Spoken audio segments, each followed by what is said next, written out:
Hi, my name is Brandon Cleaver, and I serve on the U.S. speaking team for the Ravi Zacharias International Ministries. I'm so honored to be with you here today. Just the other day, I was on Instagram and I looked at the lineup of speakers I was going to be a part of this conference, and I was just amazed at some of the women and men who were invited to be a part of this conference.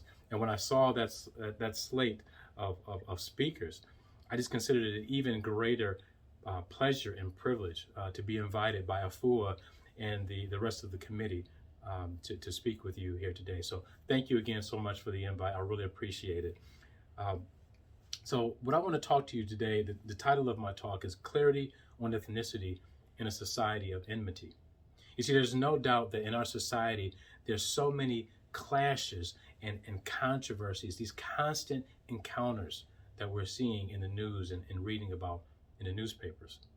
And oftentimes at the crux or at the epicenter of these issues is questions of race and ethnicity.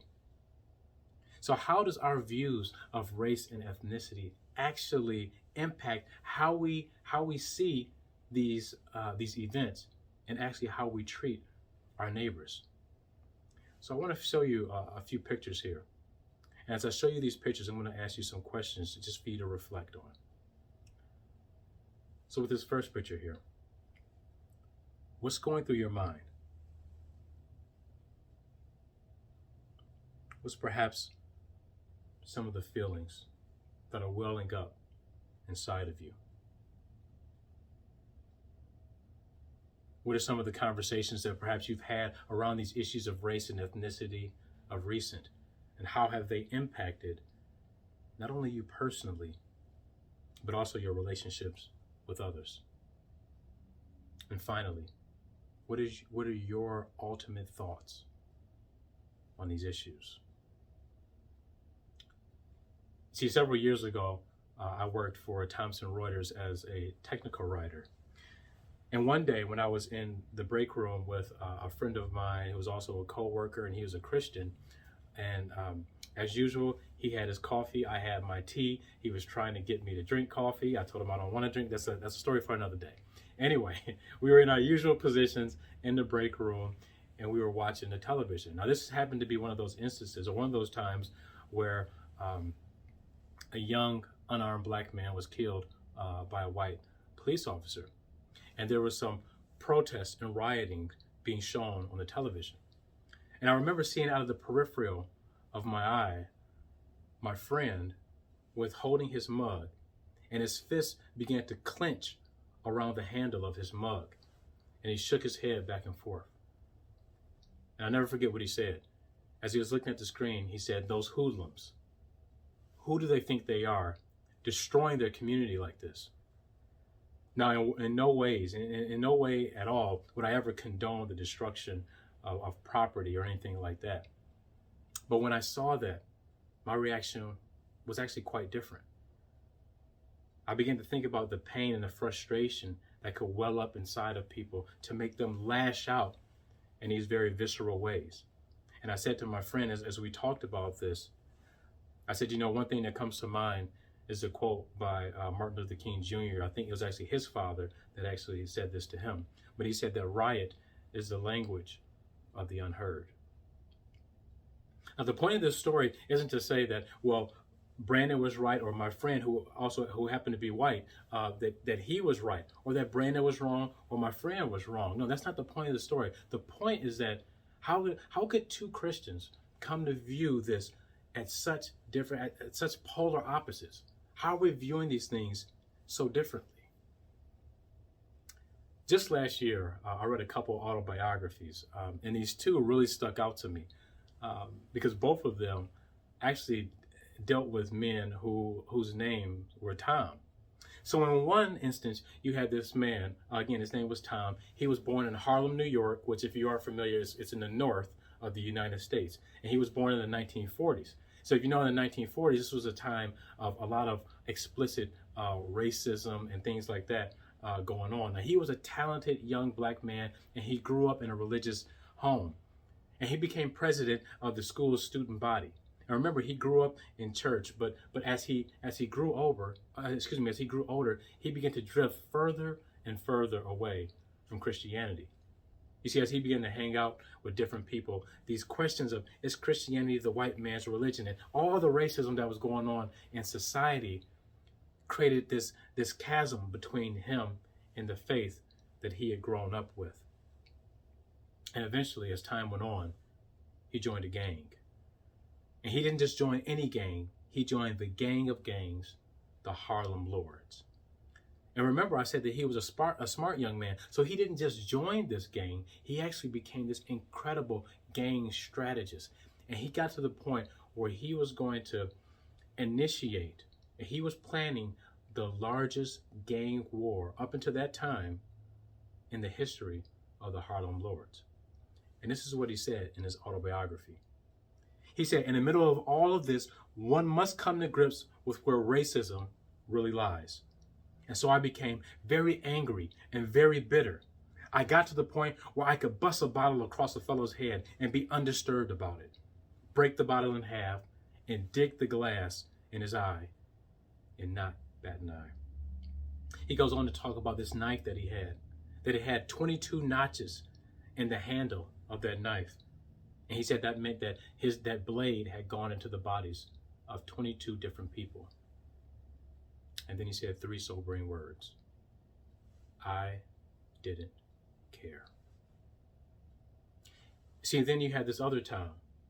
And again, he was also born in the 1940s, but instead of being born in the North, he was born in the South. He was born in Mobile, Alabama.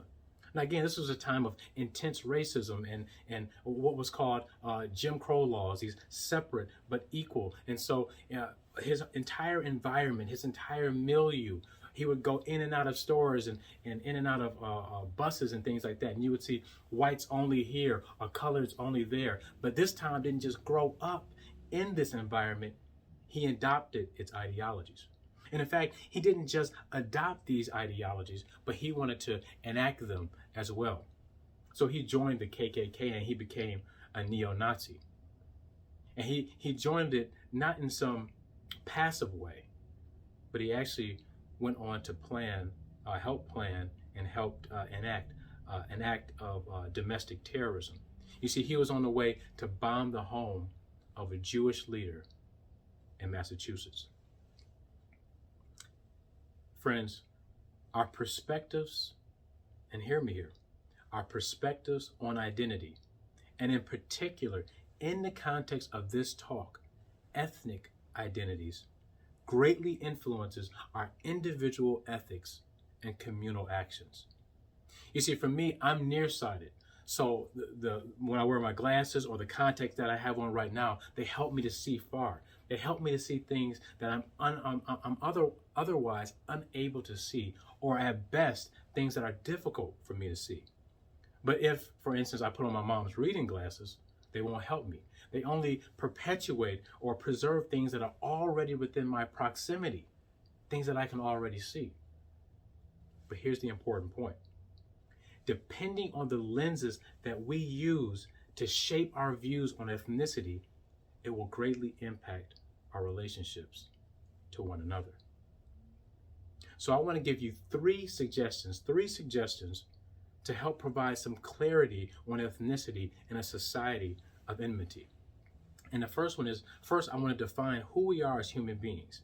And again, that's sort of the what we are. Second, I want to acknowledge our ethnic and cultural identities, and that's the who we are. And third, I want to briefly survey a model for interaction in a culture like this. So that's sort of the how. So first here, defining what we are as human beings. There's this uniquely Christian idea, and it's called the Imago Dei. And essentially it's in Genesis 1:27. You see it here. You see, this here is an irrefutable, unequivocal, and intrinsic truth. This truth is that we're all created equally with worth and value and dignity, because we're created in the image of God, the very God that created us.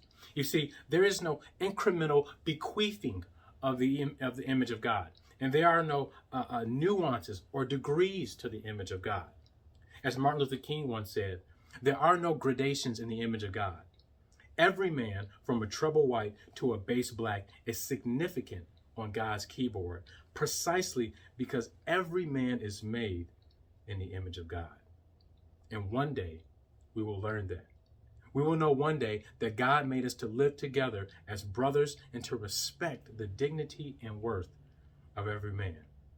And you see, we get a glimpse of this day that Dr. King referred to in Revelation chapter 7, verse 9, when a symphony of beautiful music is made by a multi-ethnic, multicultural, multilingual chorus of believers who cry out in a voice that is one in unity amongst diversity. Salvation belongs to our God who sits on the throne and to the Lamb. But perhaps you're saying, I agree. I agree that every human being has this inherent worth, value, and dignity. But I don't see why you have to be a Christian to adhere to these things or to hold these things. Or perhaps you're someone who has had conversations with someone who espouses those thoughts. Well, here's a couple of the more popular worldviews that often espouse this image of God, this intrinsic worth, value, and dignity, but don't properly ground it. You have secular humanism. Now, right from the secular humanist website, it says that secular humanism is a comprehensive, non-religious life stance.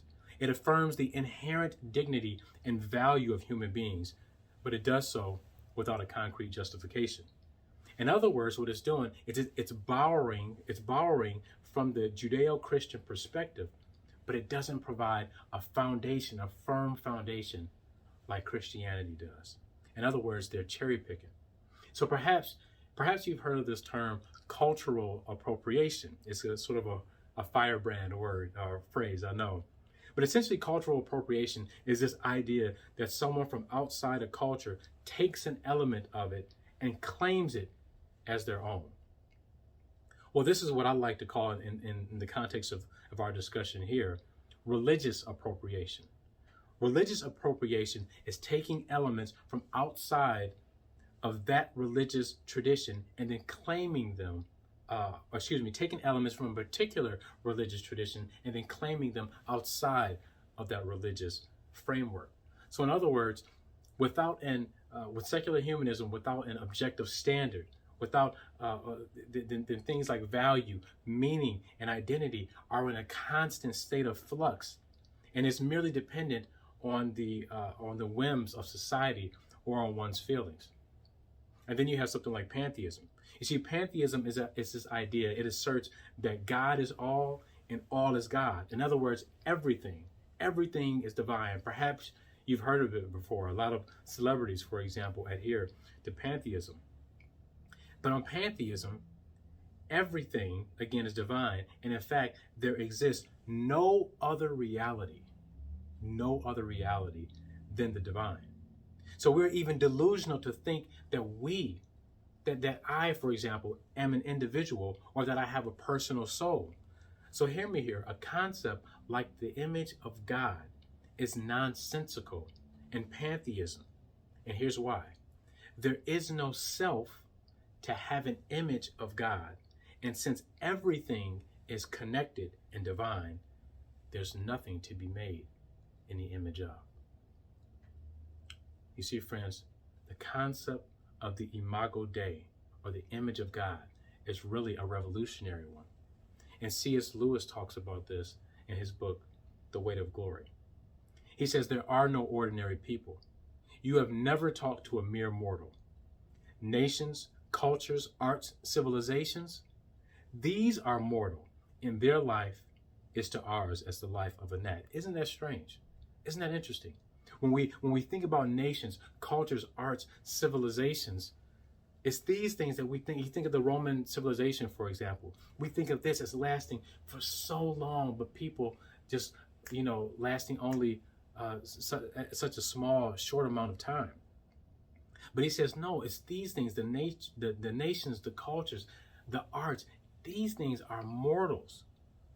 And he goes on to say, but it is immortals whom we joke with, work with, marry, snub, and exploit.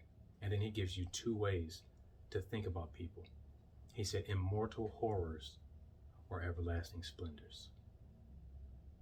This does not mean, he goes on to say, that we are to be perpetually silent. We must play, but our merriment must be of that kind. And it is, in fact, the merriest kind, which exists between people who have from the outset taken each other seriously. No flippancy, no superiority, no presumption. You see, friends, when we truly understand what we are, image bearers of the very God that created each and every one of us, it frankly changes everything, including how we think about our human relationships, even or especially in the midst of differences. Now that I was talking more on an ontological or conceptual level about the image of God. But what's often left out of this description is what's called the functional level of being created in the image of God. You see, functionally, being made in the image of God means that we function in the capacity as God's representatives, as his hands and feet on this earth. And part of the function of that is, going to the second part here, acknowledging our ethnic and cultural identities. In other words, who we are. Now, I feel like I'm giving you my whole back resume here, but here's another previous job that I had. Right before I joined RZIM, I served as a software engineer with Ford Motor Company. And if you know anything about IT, you're staring at computer screens for a long time. But of course, in this COVID world, all of us are staring at computer screens for a long time. And so anyway, we would take breaks and walk around the building, and you would see sort of, if you drove to the building, you would see the sea of folks walking around the building at different times during the day. And oftentimes when I was taking my break, I would call a friend or a family member just to check on them and see how they were doing. One day, I happened to call a friend, and during our discussion, she said something that's always stuck with me. She said, Brandon, when I think about you, and when I think about our friendship, I don't think about the fact that you're African American or that you're Black. So I love you for who you are, for your character and things like that. And I certainly understood what she said. I mean, what she said is perhaps something that you've heard, or maybe some of you have said this before. And it's somewhat of a reflection of Dr. King's famous line that we shouldn't judge each other by the color of our skin, but by the content of our character. But let me be clear. King wasn't advocating for being colorblind. You see, friends, the colorblind motif is very dangerous. Our life experiences, life opportunities, and social relationships are all greatly impacted by our racial and ethnic identities. Now, there was this great book that was written probably about a decade ago. It's called Divided by Faith by Christian Smith and Michael Emerson. And this book, the point of it is to see why particularly Black and white Christians often view these issues of race and ethnicity so very differently. It doesn't aspire to say, well, this group is right and this group is wrong. Not at all. It's just helping us to understand why we're so, as the title says, divided in this area. So I want to tell you a couple of things that from that book.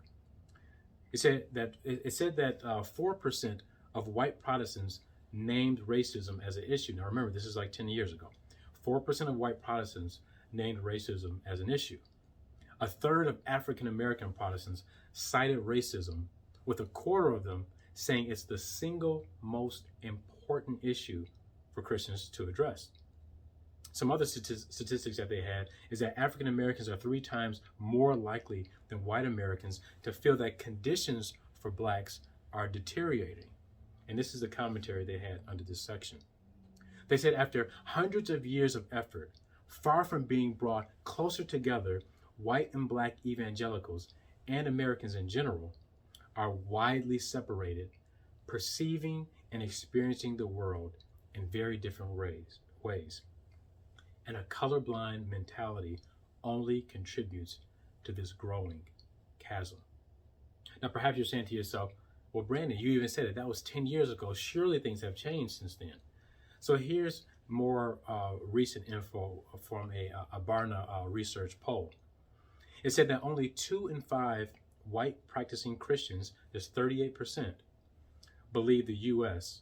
has a race problem. But this percentage more than doubles, however, among black practicing Christians at 78%.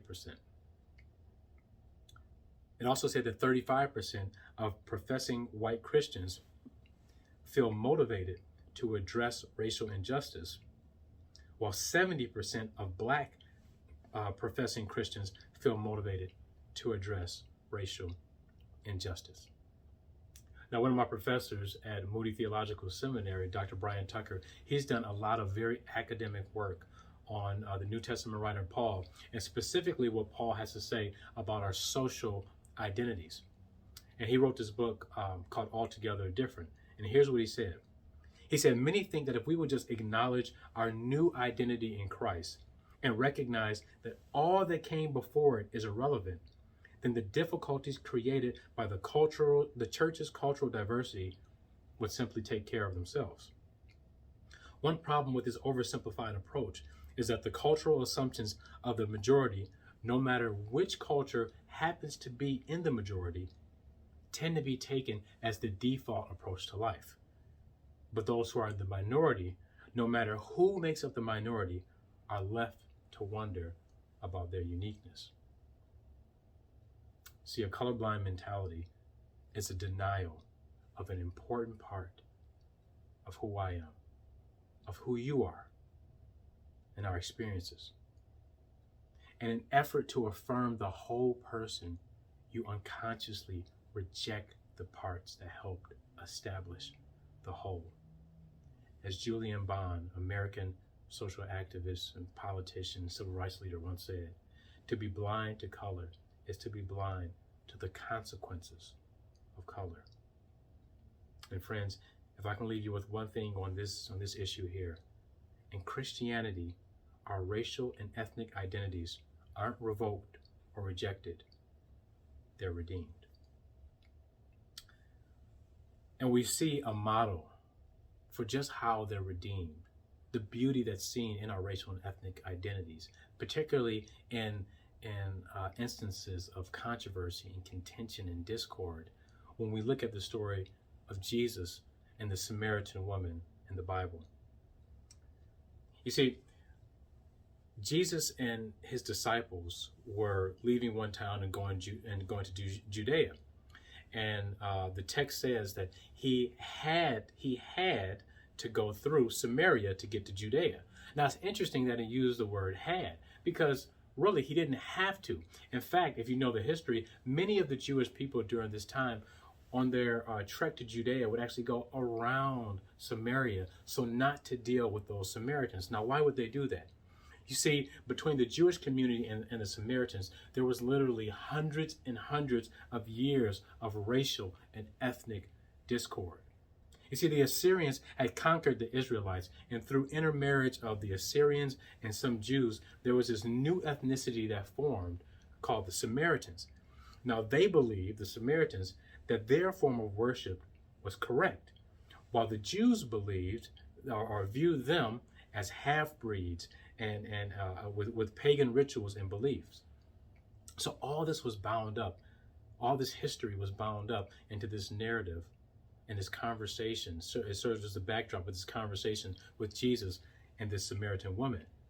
So as they're having this conversation, Jesus says some very private things about this woman, and she's astonished that he knows these things. In fact, she's so astonished that she calls him a prophet.